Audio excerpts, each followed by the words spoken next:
Bom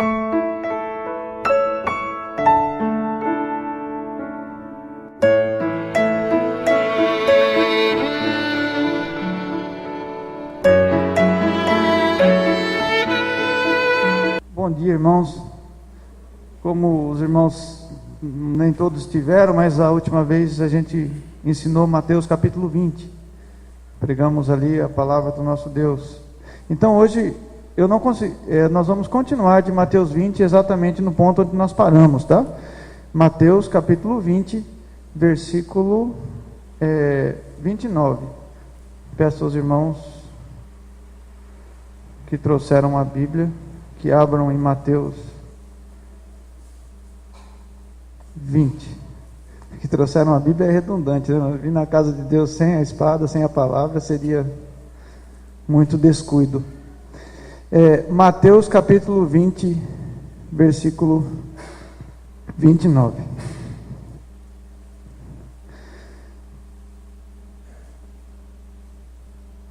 E saindo eles de Jericó, seguiu grande multidão. O Senhor Jesus então estava caminhando, né? E uma grande multidão ia com ele. E eis que 2 cegos assentados junto do caminho, ou à beira do caminho, ouvindo que Jesus passava, clamaram dizendo: Senhor, filho de Davi, tem misericórdia de nós. E a multidão os repreendia para que se calassem. Eles, porém, cada vez clamavam mais, dizendo: Senhor, filho de Davi, tem misericórdia de nós. E Jesus, parando, chamou-os e disse: que quereis que vos faça? Disseram-lhe eles: Senhor, que os nossos olhos sejam abertos. Então Jesus, movido de íntima compaixão, tocou-lhes nos olhos, e logo viram, e eles os seguiram. Alguns detalhes desse texto, tá, irmão? Então, uma grande multidão ia com o Senhor Jesus, cada um, né, com seus próprios interesses. E até nem prestaram muita atenção ali naqueles 2 cegos. Eles estavam junto do caminho, ou à beira do caminho. Tem uma parábola, aqui mesmo em Mateus, que nós já estudamos, sobre a parábola do semeador, lá em Mateus, no capítulo 13, que o Senhor Jesus conta essa parábola e diz que algumas sementes caíram à beira do caminho, bem no lugar onde esse cego estava, né?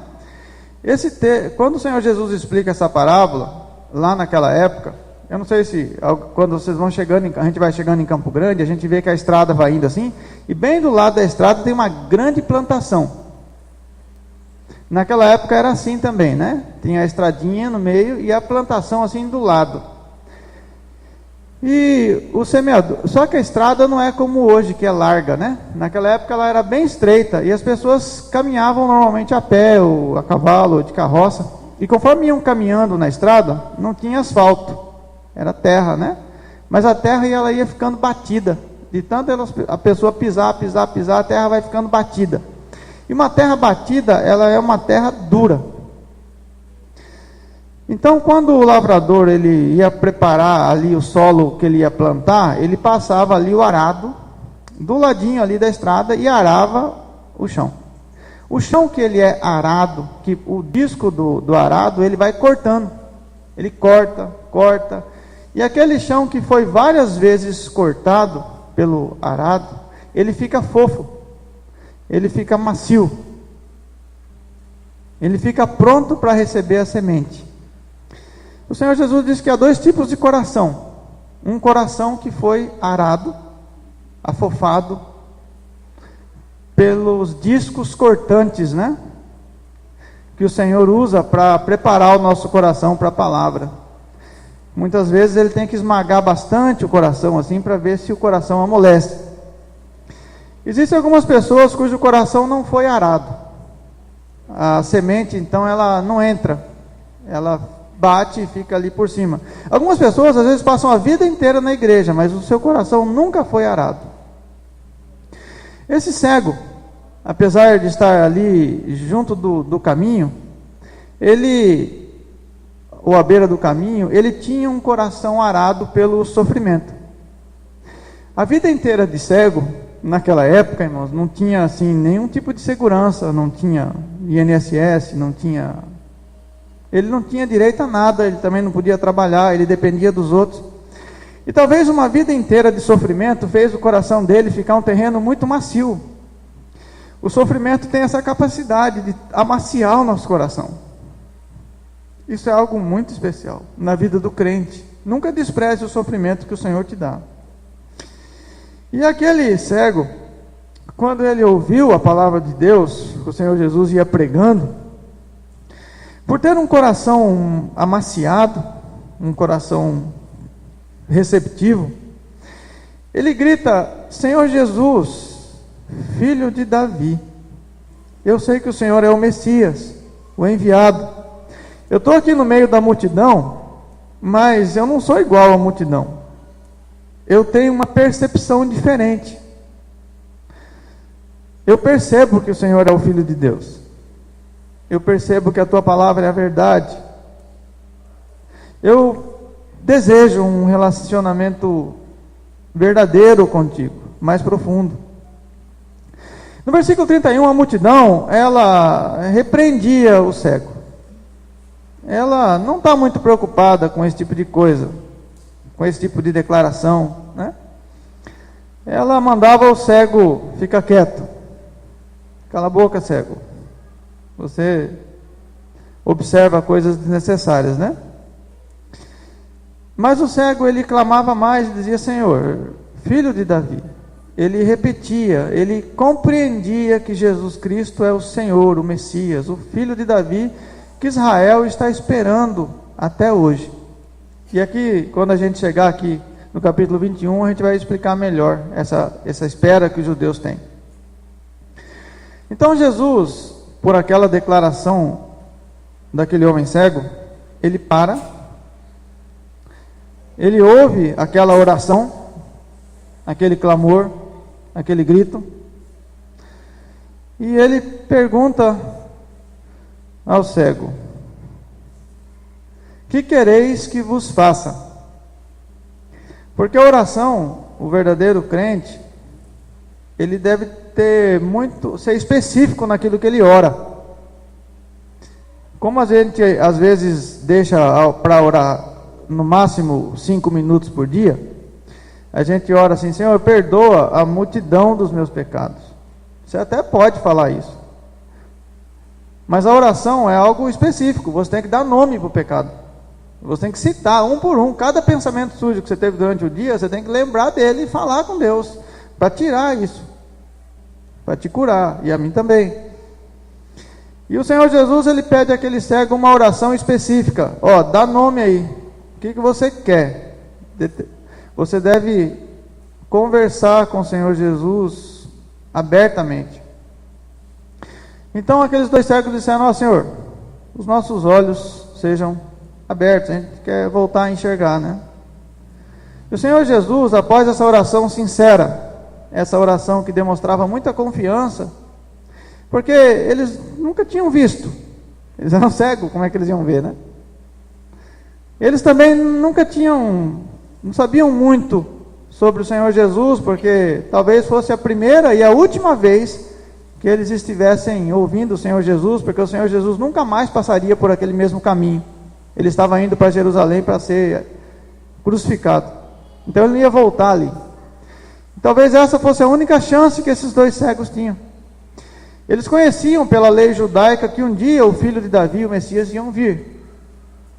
E eles então perceberam pela ação do Espírito Santo, porque lá em João, no capítulo 6, o Senhor Jesus diz assim: ninguém pode vir a mim se o Pai não o trouxer. Então aqueles cegos perceberam que Jesus era o Cristo, o Senhor.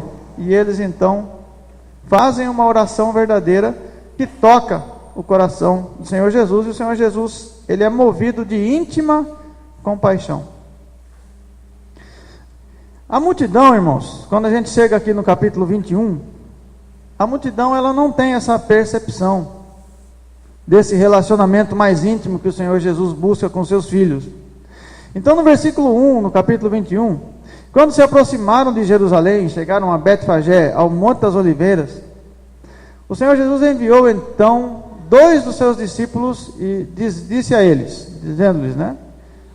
Ide lá na aldeia, que está defronte de vós, um povoado ali, um bairro, né? Perto ali de Jerusalém, chegando já pertinho da cidade. logo encontrareis uma jumenta presa, e um jumentinho com ela. Desprendei-a e trazei-vos. Como que o Senhor Jesus sabia que essa jumenta ia estar lá, com esse jumentinho? Como que o Senhor Jesus sabia? Ele lia a Bíblia. A Bíblia que eles tinham na época, irmãos, era o Velho Testamento nosso hoje, tá? O Senhor Jesus lia todos os dias, tá? Ele carregava os pergaminhos. A Bíblia fala lá em Lucas 4 que ele pegou o livro de Isaías e leu. Então ele leu aqui em Zacarias, no capítulo 9, versículo 9. Se você quiser conferir, é bom ser um crente bereano, né?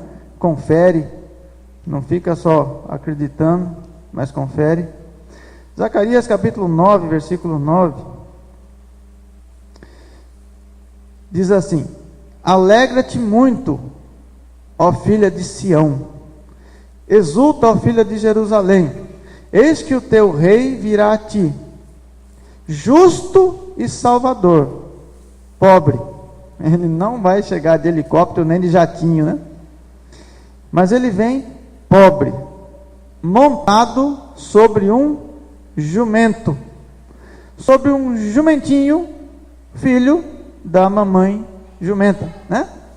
Então o Senhor Jesus, ele precisava de uma jumenta com um jumentinho.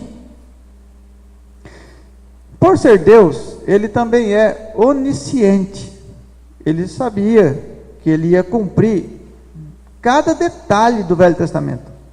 Cada detalhe, cada vírgula. Tem crente herege que ele fala assim: não, tem parte na Bíblia que não sei se talvez é mão do homem. Não tem nada disso, irmãos. A Bíblia é a palavra de Deus. Cada vírgula, cada detalhe. Outro dia tem até um livro aí que eu vi o pessoal vendendo na ignorância absoluta, dizendo assim: não, as partes da Bíblia que foram acrescentadas. Conversa fiada. A Bíblia é a palavra de Deus, tá? Tem herege de todo tipo. E tem muita gente hoje até aceitando essas heresias, tá? A Bíblia é a palavra de Deus. Toda ela não contém a palavra, ela é a palavra, tá? Então o Senhor Jesus, que é Deus Santo, onisciente, ele sabia de tudo. Mas ele se preocupava em cumprir toda a palavra de Deus. Se alguém vos disser, Mateus 21, versículo 3, vocês vão lá pegar esse jumentinho. Na hora que vocês forem lá pegar o jumentinho, pode ser que alguém vai achar que vocês estão roubando ele. Aí alguém pode dizer, Mateus 21, 3, se alguém vos disser alguma coisa, reclamar que vocês estão pegando o jumentinho, direis assim, ó, o Senhor os administra, o Senhor precisa deles. Aí a pessoa vai deixar você trazer o jumento. Por que a pessoa vai deixar você trazer? A Bíblia não diz isso, mas é provável que essa pessoa já tivesse recebido uma visitação do Espírito de Deus, e ele compreenderia o sentido dessas palavras. Então, quando aqueles discípulos fossem lá pegar o jumentinho, aí o dono do jumento: o que você está pegando aí? Esse é meu. Ele ia falar assim, ó, o Senhor precisa deles. Seria como uma palavra-chave, tá? Que aquela pessoa ia entender. Muitas vezes o Senhor Jesus trabalha dessa forma conosco. Ele nos dá palavras na Bíblia que só nós entendemos. Palavras rema, palavras específicas. Quando a gente está lendo o texto, uma palavra salta, e a gente vê que o Senhor Jesus fala ao nosso coração através de palavras específicas. Porque toda a Bíblia, que é a palavra de Deus, ela é planejada pelo Espírito Santo. Ela é detalhada. Ela não tem nenhuma nada fora do lugar, nada. Ela é o livro mais bem estudado de todo mundo conhecido. Todos tentaram achar erros aqui, ninguém conseguiu. E ninguém nunca vai conseguir, toda ela vai se cumprir. Versículo 4. Ora, tudo isto aconteceu para que se cumprisse o que foi dito pelo profeta, que diz: dizei à filha de Sião, eis que o teu rei aí te vem, manso, humilde e assentado sobre uma jumenta, e sobre um jumentinho, filho de animal de carga. Irmãos, ele está citando a profecia de Zacarias. Tinha uma jumenta e um jumentinho, e o Senhor Jesus então se assentou sobre o jumentinho. E há mais um detalhe desse jumentinho aqui. Se você abrir aí a sua Bíblia em Lucas, no capítulo 19, versículo 30. Lucas 19, 30. Vamos dar uma passeada aí na Bíblia, porque é tão gostoso lidar com a Bíblia, né, irmãos? É tão santo, é tão maravilhoso. Lucas 19, 30. Vai dizer assim, dizendo: ide à aldeia que está de frente. E aí, quando vocês entrarem na aldeia, vão encontrar preso um jumentinho. Qual que é a característica do jumentinho? Nenhum homem ainda montou. Era um jumento que não havia sido domado. Você já viu um cavalo que não foi domado, que nunca ninguém montou nele? Aí a pessoa vai montar, você já viu o que acontece? É um terror, né, irmãos? O cavalo pula, pula, pula, ele derruba mesmo. Não tem perigo, ele derruba.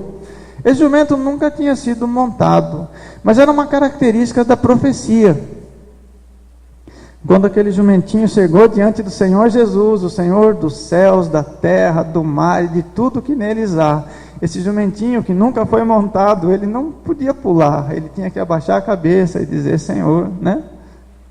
Ele sabia que ele estava diante do Deus vivo. É triste, irmãos, quando tem pessoas que não têm essa capacidade de perceber o Deus vivo, não tem respeito com Deus, não tem reverência. É pior do que o jumento, né? Porque o jumento teve essa reverência, ele não teve coragem de pular. Mas tem gente que não tem, né? Na casa de Deus se comporta pior que um animal. A casa de Deus, a casa de oração, é um lugar de adoração ao nosso Deus que tem que ter muito respeito. Quando a gente chega no versículo 6, indo Mateus 21, 6, só mais uma curiosidade aqui, porque era uma jumenta e um jumentinho, né? Mas o Senhor Jesus, ele vai montar no jumentinho, tá? Como é que eu sei? Eu adivinhei? Não, irmãos, a gente não adivinha, tá? João capítulo 12, versículo 14. João 12, 14. O apóstolo João, aqui, o Espírito Santo, ele tem a preocupação de dar todos os detalhes da profecia, tá? O Espírito Santo não deixa nada assim aberto para que nós usemos a nossa criatividade, tá? Porque a criatividade humana é manchada pelo pecado. Então o Senhor Jesus, ele deixa tudo bem específico na Bíblia. Então o Senhor Jesus, e achou Jesus um jumentinho e assentou-se sobre ele, tá? Então é no jumentinho que o Senhor Jesus vai montar. Mas quando você vai lendo aqui Mateus, capítulo 21, talvez você possa ficar meio confuso com a leitura, por isso que tem que ler outros textos para poder entender, né?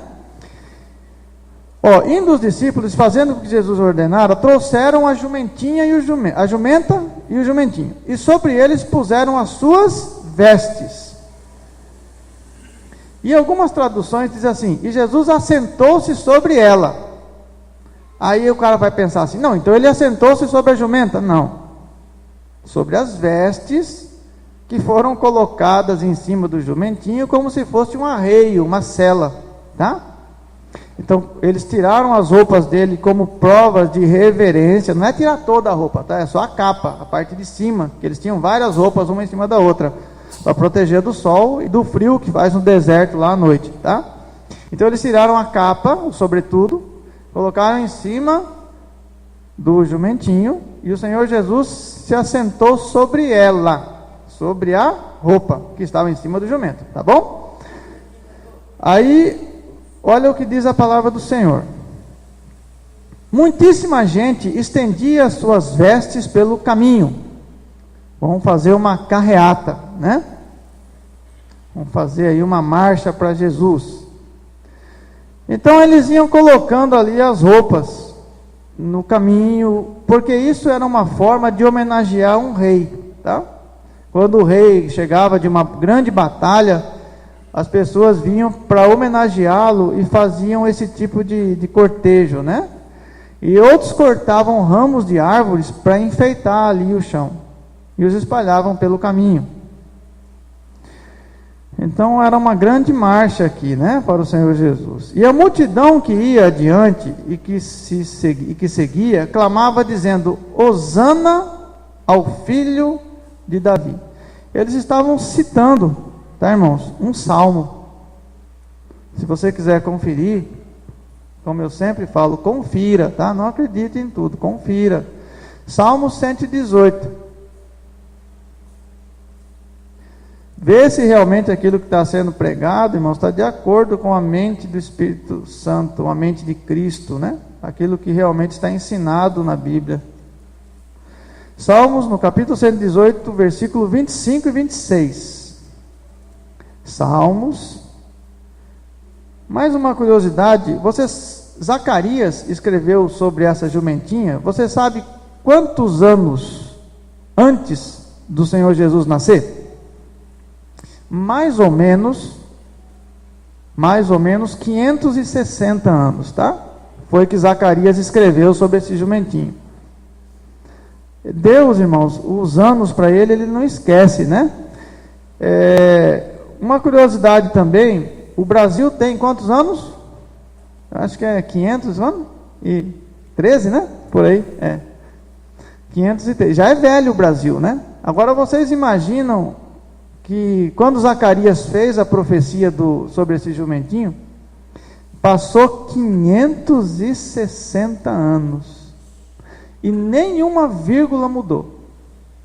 Então, se você pensa que o livro de Apocalipse, ou tudo que Deus vai fazer ainda, se vai mudar alguma coisa, não vai, tá? Nenhuma vírgula vai mudar. Salmo 118, quando você lê o versículo 25, diz assim: salva-nos. No original grego, no original hebraico, a palavra para salva-nos aqui qual é a palavra? É Hosana, tá? Hosana é uma palavra hebraica, tá bom? Que quando você traduz para o português, ou você faz a transliteração para o português, Hosana vira então salva-nos. Então, esse salva-nos aqui, ou Hosana, agora te pedimos, ó Senhor, te pedimos, prospera-nos. Bendito aquele que vem em nome do Senhor, nós vos bendizemos desde a casa do Senhor. Então, a multidão, ela começou a cantar esse salmo. Ela dizia: Hosana, Messias, filho de Davi, bendito que vem em nome do Senhor, Hosana nas alturas. É interessante, irmãos, que a gente podia pensar que toda aquela multidão estava se convertendo. Não parece que toda a multidão estava se convertendo? Dá essa impressão. Você sabe o que aconteceu 4 dias depois que eles estavam gritando isso? Hosana, bendito ao que vem em nome do Senhor. 4 dias depois, essa mesma multidão aqui da passeata, quando você chega aqui em João, no capítulo 19, essa mesma multidão, ela dá um grito um pouco diferente. João, capítulo 19, são as mesmas pessoas, tá? A mesma multidão que estava indo para a festa ali em Jerusalém, que gritou: Hosana, bendito que vem em nome do Senhor. Essa mesma multidão, as mesmas pessoas, elas mudaram um pouquinho o grito de guerra, tá? Uma mudança razoável. Então essa mesma multidão começa a gritar diferente. Elas gritam assim: vendo, pois, os principais dos sacerdotes e os servos clamaram dizendo: crucifica-o, crucifica-o. As mesmas pessoas, tá? As mesmas pessoas. A multidão, irmãos, ela possui uma característica muito peculiar em relação ao Senhor Jesus. Se você observar aqui em João, no capítulo 6, há algo muito interessante. Uma multidão grande seguia o Senhor Jesus. E o Senhor Jesus, se você olhar no capítulo 6, versículo 24, está escrito assim: vendo, pois, a multidão que Jesus não estava ali, essa multidão, ela estava ali tentando seguir o Senhor Jesus. Elas entraram então em barcos e foram atrás dele. Mas o Senhor Jesus, ele não ficou muito impressionado com a multidão, não. Quando chega no versículo 26, ele diz assim: na verdade vos digo que vocês estão me buscando, não pelos sinais que mostram que eu sou o Messias, o Salvador, que eu vou morrer na cruz. Não é por esses sinais, não. Mas vocês estão me buscando por causa do pão, das coisas materiais, das bênçãos terrenas. Versículo 27, trabalhai, irmãos, vocês têm que correr atrás, vocês estão errados. Vocês têm que correr atrás, não é da comida que perece, mas aquela que permanece para a vida eterna, a qual o Filho do Homem vos dará. Porque a este o Pai, Deus, o selou. Quando você chega, aí mesmo no capítulo 6, no versículo 53, Jesus fala assim: olha, esse movimento todo que vocês estão fazendo aí, não serve para nada, é tudo vazio. Jesus diz assim: na verdade vos digo que se você não comer da carne do Filho do Homem,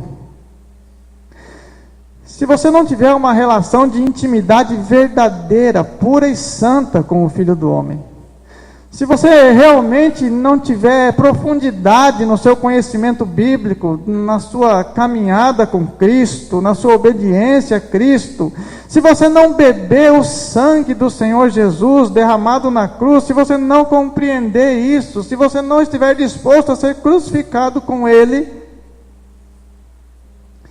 todo esse movimento é vazio. É muito interessante, irmãos, que dia 30 de maio é comemorado Corpus Christi, feriado no Brasil, porque o Brasil é um país de origem cristã, católico. E vocês sabem por que é feriado o Corpus Christi? Porque o católico, ele não pensa que a Bíblia é a palavra absoluta de Deus. Ele disse que a Bíblia também é, mas tem outras coisas que também são os dogmas. E eles acreditam que na hora da ceia, da hóstia, eles fazem uma bolachinha lá, um trocinho, aí eles levam assim para cima, o padre fala em língua estranha lá, e aquele troço é latim, tá? Porque língua estranha na Bíblia são idiomas. E aquela hóstia, ela vira o corpo de Cristo e aí ele come. Porque eles acreditam que eles têm que comer literalmente a carne do Senhor Jesus. Aí tem um outro princípio aqui. Já que aquela hóstia é o corpo de Jesus que virou, né, sofreu uma metamorfose, ela virou o corpo de Jesus. Aquela hóstia passa então a ser o corpo de Jesus. Aí no Corpus Christi, eles colocam a hóstia no ombro, ali dos padres, e saem na rua. É o corpo de Cristo, o Corpus Christi. E aí tem a carreata para o corpo de Jesus. Os católicos começaram a fazer isso há muitos anos atrás. Essas procissões. E eles fazem essas procissões para o corpo de Jesus e fazem essa procissão para os santos ou os ídolos que já morreram. Santo Antônio, São Pedro. Hoje também tem a procissão para os ídolos vivos, né? Os ídolos gospel, que passa o carro de som e vai a procissão atrás dele. Até a Som Livre quando ela vai gravar um CD, ela fala assim: você adora e a Som Livre grava, né? Você tem o seu ídolo e a Som Livre te ajuda a fazer essa idolatria. A procissão é a mesma, tá? É o mesmo tipo de idolatria, só muda o alvo, tá? Um é um carro alegórico lá, o outro é uma estátua. Mas a idolatria é a mesma, tá? Não tem diferença nenhuma. Porque as coisas na história da igreja, elas vão se repetindo. Por isso que é bom a gente prestar muita atenção na palavra. Mas nessa santa procissão em que o Senhor Jesus ia em direção a Jerusalém, há uma característica muito interessante. Quando você olha aqui em Marcos, no capítulo 1, você vai observar que o Senhor Jesus, ele nunca andou atrás de popularidade. Ele não tinha assim aquele desejo de fama. Então, ele queria que as pessoas pensassem corretamente acerca do sacrifício. Então, quando você vê em Marcos, no capítulo 1, versículo 44, o Senhor Jesus faz um milagre. E ele fala assim: olha, não digas nada a ninguém. Não precisa fazer propaganda desse milagre. Eu não quero as pessoas me seguindo pelo motivo errado. O Senhor Jesus, ele não tinha essa história de contratar um marqueteiro. Ele não tinha esse princípio. Todos os milagres, ele fala: não fala para ninguém. Você pode ler no Novo Testamento, você vai observar isso. Mas nessa carreata que o Senhor Jesus fez para Jerusalém, há algo diferente aqui. Nessa carreata, o Senhor Jesus, ele quer publicidade. Ele quer que todos fiquem sabendo. Porque essa era a carreata para a cruz. Esse é o alvo, esse é o centro. Então, quando você chega aqui em Atos, no capítulo 26, você vai ver como essa carreata, ela é diferente. O alvo é diferente. O motivo é diferente. A glória é diferente. Atos, no capítulo 26, versículo 26, o apóstolo Paulo está pregando o evangelho para o rei Agripa. O apóstolo Paulo, ele pregava o evangelho, irmãos, né, como é o evangelho. Ele não inventava, né, ele pregava a palavra de Deus. E ele diz assim: porque o rei, diante de quem eu estou falando, o rei Agripa, com ousadia, porque o evangelho tem que ser pregado com ousadia. Ah, mas eu não posso falar isso que eu vou ofender. Então, abandona o evangelho, que você não serve para o evangelho. Você tem que pregar o evangelho com ousadia. Sabe essas coisas, o rei? Pois não creio que nada disto lhe é oculto. Todo mundo ficou sabendo da cruz. Porque isto não se fez em qualquer canto, mas foi na principal festa, a festa da Páscoa dos judeus. Você não tem desculpa para dizer que não ficou sabendo. Isso não foi feito em oculto. Naquele momento, o Senhor Jesus, quando se trata de cruz, Ele não quer que seja escondido. Se você for pregar o evangelho, não fica com medo de falar para a pessoa que ela tem que renunciar a si mesma, que ela tem que tomar a cruz e morrer com Cristo. Não tenha medo, não passa manteiga, não fica querendo enganar a pessoa. Não, o serviço de Jesus vai te dar isso. Não vai dar nada, Ele vai tomar. Você vai morrer com Cristo na cruz para poder perder a sua vida nesse mundo para ganhar a outra. Porque se não perder aqui, não ganha lá. Isso é um princípio. Então a gente prega o evangelho como ele é. Não precisa fazer maquiagem. Então quando você chega aqui em Isaías 42, o Senhor Jesus tem mais uma profecia dessa carreata abençoada para a cruz. Isaías 42, 2. Ele diz assim: não clamará, não se exaltará, nem fará ouvir a sua voz na praça. Ele vai mansamente para a cruz. E aí, aqui mesmo em Isaías 62, 11. 62, 11. Eis que o Senhor fez ouvir a até as extremidades da terra. Dizei à filha de Sião: eis que vem a tua salvação, eis que com ele vem o seu galardão, a sua obra diante dele. O Senhor Jesus sabia o que ele ia fazer em Jerusalém, sabia o que ele ia fazer no Calvário, mas ele não titubeou, ele não desistiu. Ele tinha o seu nome e o meu, porque a Bíblia diz que os nossos nomes foram escritos no livro da vida antes da fundação do mundo. Apocalipse 17, 8. E o Senhor Jesus, ele foi para aquela cruz sabendo o que ele ia fazer. Ele já te conhecia. Ele já tinha visto o dia que você nasceu.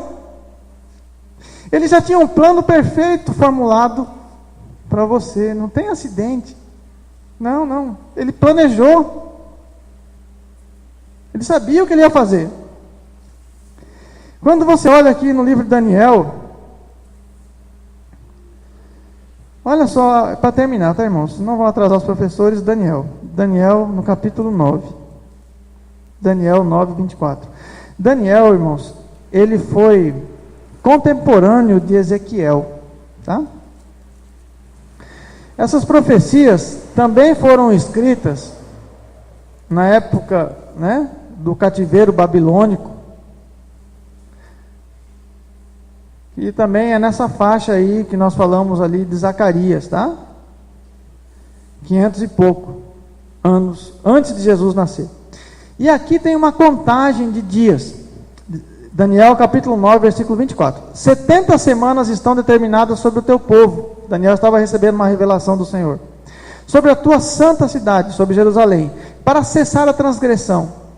Havia um tempo determinado para o Senhor Jesus nascer, para fazer o sacrifício expiatório pelo pecado, e para dar fim aos pecados, e para expiar a iniquidade, um sacrifício que fosse realmente eficaz. Porque aqueles animais que eles matavam ali no templo, pomba, cabrito, carneiro, não eram sacrifícios realmente eficazes. Trazer justiça eterna e selar a visão profética para ungir o Santíssimo, que é Jesus. Sabe e entende, desde a saída da ordem para restaurar e para edificar Jerusalém, é quando eles estavam voltando da Babilônia, lá para Jerusalém. Quem for fazer o curso de Daniel aí, que eu vou dar aqui no sábado à noite, quiser aprender sobre esses detalhes, quiser aprender a Bíblia, noções assim básicas, né, de teologia, nós vamos depois ver isso, essas aulas. Então, esse povo que estava saindo ali de Jerusalém, da Babilônia, para voltar para Jerusalém, até o Messias, desde esse período da saída da Babilônia, até a chegada de Jesus, que é o príncipe, que é o Messias, haverá 7 semanas e 72 semanas. Depois eu ensino os irmãos a fazer essa contagem. Essa contagem se cumpriu ipsilítem.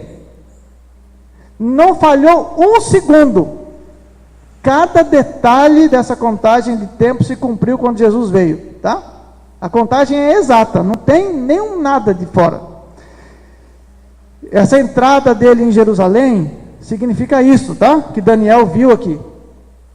As ruas e os muros se reedificarão, porque eles estavam reconstruindo os muros de Jerusalém nessa época, mas em tempos angustiosos. Depois das 72 semanas será cortado o Messias, ele vai ser crucificado. Mas não para si mesmo. A crucificação não era para ele mesmo. Para quem que era a crucificação? Para mim e para você. E o povo do príncipe, que há de vir? Haveria de vir um príncipe, um soldado romano chamado Tito. Destruirá a cidade e o santuário. Ele arrebentou Jerusalém no ano 70 depois de Cristo, tá? Ele destruiu tudo. E o seu fim será numa grande inundação. Ele inundou a cidade com um exército romano enorme, e ele destruiu tudo. E hoje, irmãos, o judeu, ele não mata mais animal no templo. Você sabe por quê? Porque onde é o templo de Salomão, está construída uma mesquita árabe. Por isso que aqueles sacrifícios lá de Êxodo e Levíticos não são feitos hoje. Você vai lá no templo, onde era o templo, onde ele matavam os animais, só tem um muro, aí o judeu chega lá, chora, porque ele queria fazer sacrifício de animais, porque eles não acreditam que Jesus já veio. Então eles queriam sacrificar animal, mas não pode, porque no Velho Testamento, quando você lê João capítulo 4, Deus determina que o local de adoração era o templo. Somente lá poderiam ser feitos os sacrifícios de animais, depois que o templo foi construído. Então, eles não podem matar animais hoje. E nós, matamos animais? Não. Por quê? Porque o Senhor Jesus cessou o sacrifício. Ele foi o último sacrifício, o eficaz. Tá certo? Ele fez a expiação de toda a nossa iniquidade. É um estudo complexo, tá, irmãos? Mas delicioso. Como é bom estudar a Bíblia, a santa palavra do nosso Deus. Ela é a palavra de Deus. Amém? Amém, irmãos? Então vamos passar para os professores para a nossa aula, né? Os irmãos podem ir para as suas classes. Deus abençoe.